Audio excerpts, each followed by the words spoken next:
Toyota has built more cars than any company in the history of human civilization. Not in a single year, not in a single decade. Cumulatively, across 70 years of production, the number exceeds 300 million vehicles, enough to give one to every person alive in the United States 4 times over. And yet, the man sitting at the top of that empire looked at his own board of directors and said something that no Toyota executive had ever said in public before. If circumstances do not change, Toyota will not survive. He was not speaking about a bad quarter. He was not managing investor expectations. Koji Sato, a man who spent his entire professional life inside one of the most disciplined organizations ever built, was describing an existential condition, not a problem to be solved, a war already in progress, one that Toyota is fighting right now in ways most people following the headlines will never see. This is not a story about Toyota falling behind. It is a story about what a company does when it realizes that surviving means dismantling the very thing that made it great. Subscribe now, because what Toyota is doing inside those factories right now is the most consequential engineering story in the automotive industry,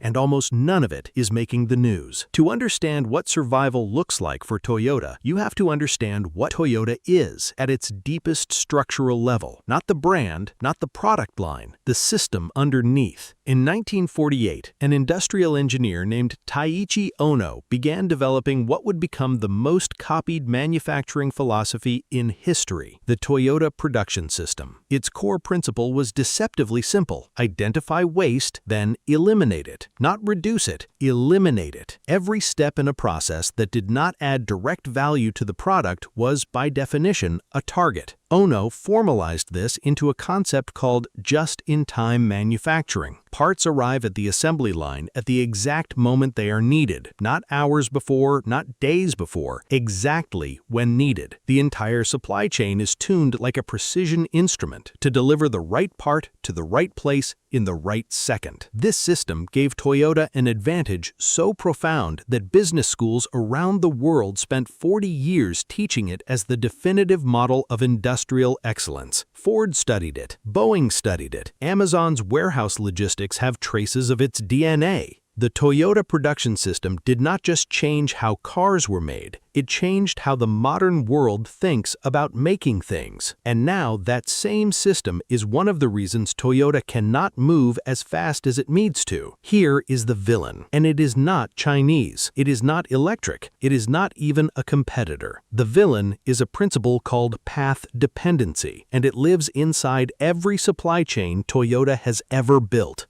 Path dependency is what happens when the decisions you made in the past constrain the options available to you in the present. It sounds abstract. It is not. Here's what it looks like in practice. Toyota's global supply chain consists of approximately 40,000 individual suppliers, 40,000 companies, from massive Tier 1 manufacturers down to small precision machining shops whose entire business model is built around making components for internal combustion engines, pistons, crankshafts, fuel injectors, transmission gears, variable valve timing actuators, parts that are engineered to tolerances of a few microns, manufactured in volumes of millions of units per year, and delivered to Toyota assembly lines with a precision that makes the whole system look effortless. An electric vehicle needs almost none of these parts. A battery electric drivetrain has approximately 20 moving parts in its motor assembly. A comparable internal combustion drivetrain has over 1,000, which means that every supplier Toyota has built a 30-year relationship with, every company that has tooled up, hired engineers, and organized its entire operation around making combustion engine components,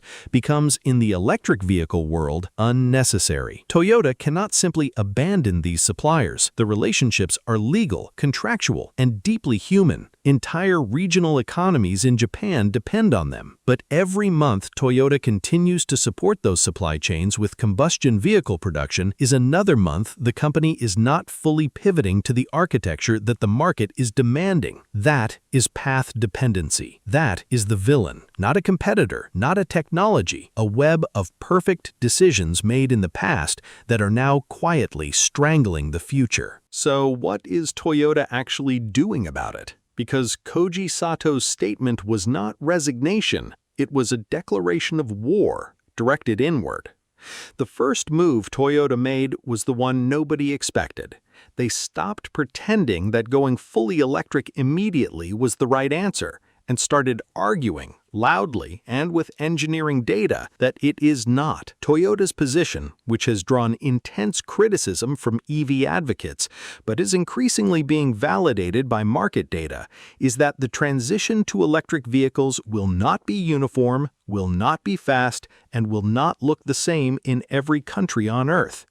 In markets where the electrical grid cannot support mass EV charging, a hybrid or a hydrogen vehicle is not a compromise, it is the only viable path. In markets where lithium supply chains are unstable, a vehicle that does not depend entirely on a large battery pack is not a step backward. It is a hedge against a risk that pure EV manufacturers are carrying, whether they acknowledge it or not. This is not Toyota making excuses. This is Toyota playing a systems-level game that its competitors are not structured to play. But the more consequential move, the one that tells you whether Toyota is genuinely transforming or merely managing its decline, is what is happening with solid-state batteries. A conventional lithium-ion battery cell has a liquid electrolyte, a fluid that carries lithium ions between the anode and the cathode during charging and discharging. That fluid is flammable. It degrades over time. It limits how fast you can charge the cell without damaging it, and it requires significant thermal management, cooling systems, heating systems, sensors to keep it operating within a safe temperature range. Think of it like a water pipe that can freeze in winter and burst in summer. You spend enormous engineering effort just managing the conditions around the fluid rather than extracting maximum performance from it. A solid-state battery replaces that fluid with a solid ceramic or polymer material. The pipe, in our analogy, becomes a sealed duct, immune to temperature extremes, physically stable, and capable of carrying far more current in far less time. The theoretical energy density of a solid-state cell is roughly double that of the best current lithium-ion chemistry. Charge times drop from 40 minutes to under 10, and the thermal management systems that add weight, complexity, and cost to every current EV battery pack become dramatically simpler. Toyota holds more solid-state battery patents than any other company on Earth, more than CATL, more than Samsung, more than any of the university research programs or government-funded labs that have been chasing this technology for 20 years. This is not an accident. Toyota began investing seriously in solid-state research in the early 2000s, before the iPhone existed, before Tesla had sold a single car, before most people had ever seriously considered that the internal combustion engine might have an expiration date. The question, the one that Koji Sato is really answering when he talks about survival, is whether that patent library can be turned into a factory line, because there is a gap between knowing how to make a solid-state cell in a laboratory and knowing how to make 10 million of them per year at a cost that makes them competitive with the lithium-ion cells rolling out of CATL's gigafactories in China. Toyota says its first solid-state vehicles will reach customers by 2027, a limited production run, small volume, high price, proof of concept scaled just enough to call it commercial. By 2030, they project full-scale production. Now hold that timeline against what is happening on the other side of the equation. CATL, the Chinese battery manufacturer that supplies roughly 37% of all EV batteries sold globally, is not waiting. Their condensed matter battery, a semi-solid cell that captures some of solid-state's advantages while avoiding its manufacturing complexity, is already in production, not in a lab, in a factory, going into vehicles right now. BYD, which is simultaneously the world's largest EV manufacturer and its own battery supplier, has posted production numbers that Toyota's manufacturing analysts describe internally as, and this is a direct quote from an industry briefing, inconsistent with what we believed was physically achievable at this cost point. In plain language, BYD is making more batteries more cheaply, more quickly than Toyota's own models said was possible. The benchmark was wrong. The gap is larger than the internal projections showed. This is what Koji Sato saw, not a competitor pulling ahead on a track they were both running, a competitor running a different race entirely on a track Toyota did not know fully existed. Subscribe, because the next part is where this story stops being about Toyota and starts being about every industry that has ever been disrupted by a technology it helped create. Here is where Toyota's survival strategy either becomes legendary or becomes a cautionary tale, and the answer is not yet written. Toyota is restructuring its internal development process around what it calls software-defined vehicle architecture. In a combustion car, the hardware is the product. The engine, the transmission, the chassis, these are what you are selling. Software exists to manage those systems. It is secondary. In an electric vehicle, the hardware becomes a platform. The software becomes the product. The driving experience, the energy management, the user interface, the over-the-air updates that change how your car behaves 3 years after you bought it, these are where the value lives.